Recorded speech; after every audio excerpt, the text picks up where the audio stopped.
আসসালামু আলাইকুম। আমি Mohammad Jalaluddin, fitness with Jalality, followed by doctor Jahangir Kabir, chairman and founder JK lifestyle limited. আমরা স্যারকে ফলো করে সুস্থ হয়ে যাচ্ছি, মানে পুরোপুরি না, যতটুকু পারছি ততটুকুতে কাজ হচ্ছে। আপনারা ফলো করার চেষ্টা করেন, ইনশাল্লাহ কাজ হবে।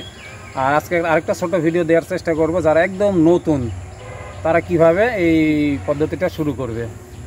অ্যাট ফার্স্ট একেবারে যারা কিছুই জানে না এই পদ্ধতিতে আসার চেষ্টা করছে, মানে না এসে তো লাভ নাই। সুস্থ হতে হলে মানে হেলদি লাইফস্টাইল মেনটেন করতে হবে।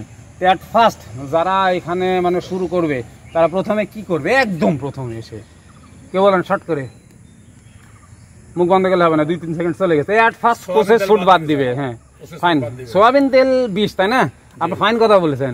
বাড়ি থেকে আগে সোয়াবিন তেল বাদ দিতে হবে। বাড়ি ঢোকার আগে আমি বাইরে থাকতে চাচ্ছি, ঠিক আছে?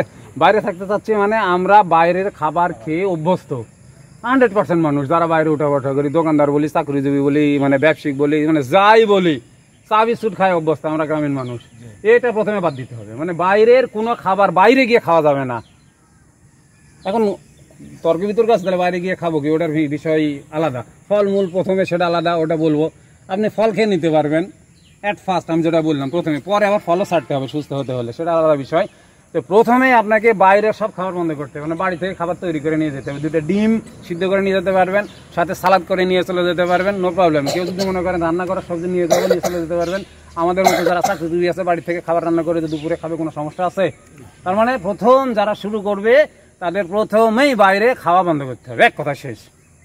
বাইরে খাওয়া বন্ধ করতে হবে। তারপরে আসেন যারা সকালে ঘুম পেড়ে অভ্যস্ত।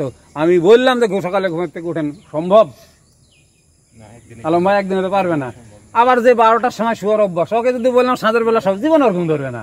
তো 12টা থেকে আসবে 10টায়, আগে আসবে, তারপরে চলে আসবে 8টায়, এইভাবে আগায় আসবে আর কি। 8টা হোক আর 9টা হোক আগায় আসবে। এখন আমার খাওয়ার খাওয়া অভ্যাস হচ্ছে রাত 10টায়, আমি বললাম 6টায় খান, তাহলে এর মধ্যে ক্ষুধা লাগবে না, আর অবস্থা খারাপ হয়ে যাবে না? তো রাত 10টায় যার খাওয়ার অভ্যাস সে খাবে রাত 9টায়, তারপরে আসবে 8টায়, তারপরে 7টায়, তারপরে 6টায় চলে আসবে। কথা বুঝে ফেলেছেন? এই খাবারের বিষয় বললাম, বাইরের খাবার বন্ধ। এখন বাড়ির কি কি খাবার বাদ দিতে হবে, মহিউদ্দিন ভাই বলেই দিয়েছে। সয়াবিন তেল বাদ দিতেই হবে। সেদিন সেমিনারে আমি বলেছিলাম সয়াবিন তেল কার কার বাড়িতে চলে, অনেক হাত উঠছে। তাহলে এরা সুস্থ থাকবে কি করে, বা সুস্থ থাকতে চাই কিভাবে, কোন হিসাবে আমি সুস্থ থাকবো? তখন বাড়িতে সয়াবিন তেল বাদ দিতে হবে একেবারে অ্যাট ফার্স্ট। আর তেলের বিষয়টা গত পরশুদিন না কবে ভিডিও দিয়ে দিয়েছি। তো সয়াবিন তেল বাদ দিবেন। আর কেমিক্যাল জিনিস ভিতরে ঢুকাবেন না। কেমিক্যাল কোন খাবারে থাকে আপনাকে খুঁজে নিতে হবে।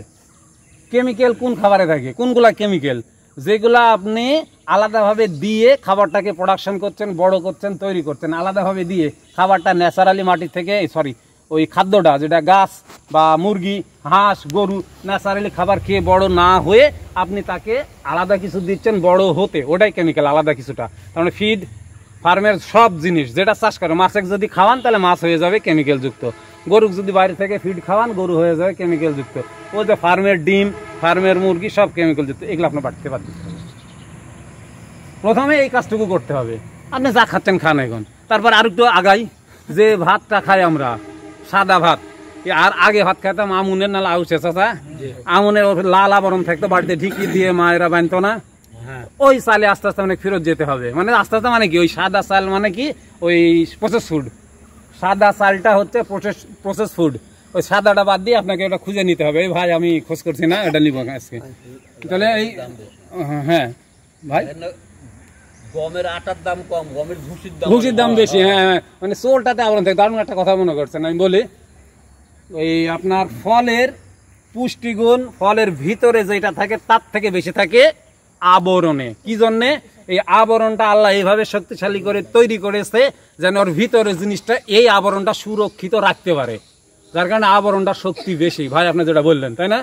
তাহলে কি বললাম, ওই কেমিক্যাল ঢুকাবেন না। কেমিক্যাল কীভাবে আসে ওটাই বুঝলাম। এই তারপরে আপনাকে একটু ফিজিক্যালি অ্যাক্টিভিটি থাকতে হবে। ফিজিক্যাল অ্যাক্টিভিটি না থাকলে ওই যে বললাম, ইনসুলিন নেওয়া যাবে, চিনি হবে চর্বি, আপনি হবেন ফ্যাটি। তারপরে আপনাকে চিন্তা বাদ দিতে হবে। চিন্তা করলে কি আসে? চিনি আসে। চিনি আসলে তো ঘটনা কি, আপনার চিনি জমবে, ফ্যাট হবে, পরিশ্রম করছেন না। আবার রাত জাগলেও তো একই ঘটনা। এগুলা আস্তে আস্তে বাদ দিয়ে এদিকে আসতে হবে, তাহলে আপনারা আস্তে আস্তে আসবেন। তারপর যেমন এইটুকুতে অভ্যস্ত হবেন, তারপরে আরও কিছু শিখতে হবে, এখন আরও কিছু মানতে হবে, তখন হয়ে যাবেন শক্তিশালী। জাস্ট যারা নতুন করবেন এইটুকু। তো যারা ভিডিওটা দেখবেন, যদি মনে করেন এইটুকুতে কারো উপকার হবে, আপনি শেয়ার দিবেন। উপকার হলে ওই উপকারের সওয়াবের ভাগে আপনি হবেন, আমিও হব। তাহলে কথা একটাই, একটু আগে এখানে বলেছি, আপনারা শুনবেন এখন। আপনাকে আপনার স্বাস্থ্যের যত্ন করতে হবে, কেউ যত্ন করে দিবে না।